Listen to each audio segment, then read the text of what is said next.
Chicago Mayor Brandon Johnson is speaking out exclusively to Fox 32 Chicago tonight. The mayor tells our Paris Schutz that he wants teachers to approve the new CPS labor deal he says will be transformative for students. However, a new report challenges that idea. Paris has more.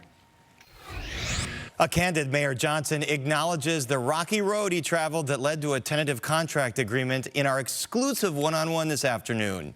He touts new investments in struggling neighborhood schools, but will it turn around their fortunes? The mayor today praising the $1.5 billion four-year contract deal that includes 4 to 5% raises for teachers, smaller classroom sizes, and more classroom prep time. I brought people together. We have labor peace, and there are actual real wins in this contract that protects Black history. It protects the LGBTQ plus community. It protects veteran teachers, overwhelmingly women. But he singled out one other provision, an investment to expand the amount of so-called sustainable community schools from 20 to 50. This is a model where neighborhoods work with the neighborhood to secure additional resources to respond to the unique needs of that particular school.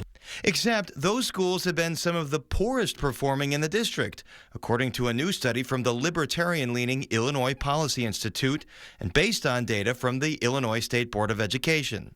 On average, they have the worst reading scores, the worst math scores, the highest absenteeism rate, the lowest graduation rates, the highest dropout rates, and they cost more per pupil. Mayor Johnson touts the Southside's Diet High School as a sustainable community school success story, especially considering its recent boys basketball state championship.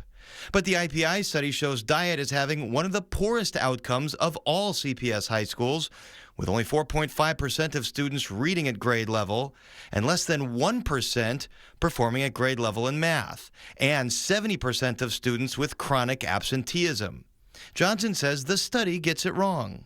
Of course, you're going to have a right-wing extreme group that wants to minimize the progress, particularly for poor children.